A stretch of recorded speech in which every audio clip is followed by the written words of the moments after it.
Fala pessoal, professor Baraúna para mais um vídeo de genética. Hoje a gente vai falar sobre os tipos de dominância. Então eu vou dividir aqui a tela, tá? Dividiu. E aí a gente vai falar sobre os três tipos de dominância. Veja só, existe a dominância completa, a dominância intermediária e a codominância. A dominância completa, quando a gente vai falar sobre ela, é quando, por exemplo, numa flor, vou usar o exemplo da flor, nós temos o gene azão-azão, vai dar cor vermelha, azão-azinho, cor vermelha, e azinho-azinho, branco. Se eu for para a intermediária, essa dominância, você vai ter o azão-azão vermelho, o azão-azinho ele vai ficar rosa, que aqui está roxo. E no caso o azinho-azinho, branco.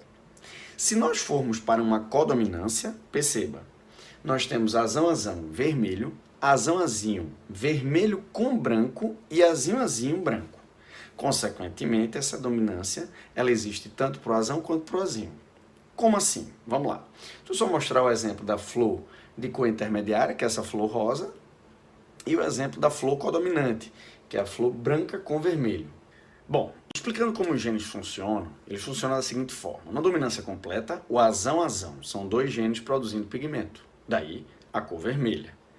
No azão-azinho, só um produz pigmento, porém ele produz a mesma quantidade do azão-azão, então ela continua vermelha. O azinho-azinho não produz.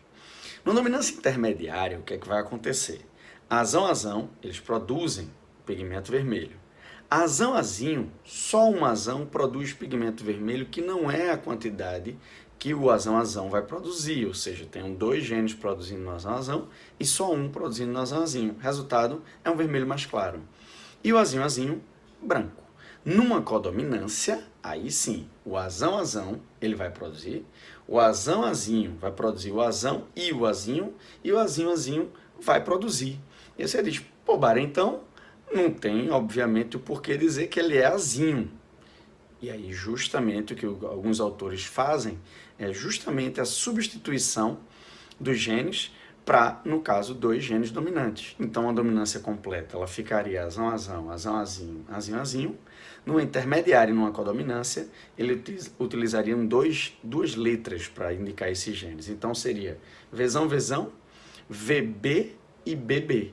E não mais a história de azão e azinho. Bom, e os genes letais? O que são os genes letais? Genes letais você tem que ter duas atenções. Primeiro, o gene letal, obviamente, é aquele que mata. O subletal é um gene que, na verdade, mata, mas o indivíduo nasce, morre depois da puberdade ou até tal idade. Letal não, ele mata antes de nascer. Então, quando você tem, por exemplo, em ratos, o gene letal dominante em homozigose. Vamos lá. Utilizando aqui, no caso, o nosso quadrinho, ele vai mostrar aqui, ó, dois ratinhos heterozigóticos, então são amarelos, eles vão cruzar.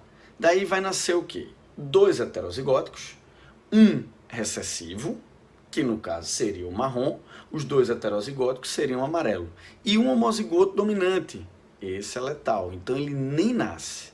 E aí qual é a atenção que você tem que ter em relação às questões? Que ao invés do heterozigoto ser 2/4, ele agora fica 2/3, porque um dos ratinhos morreu.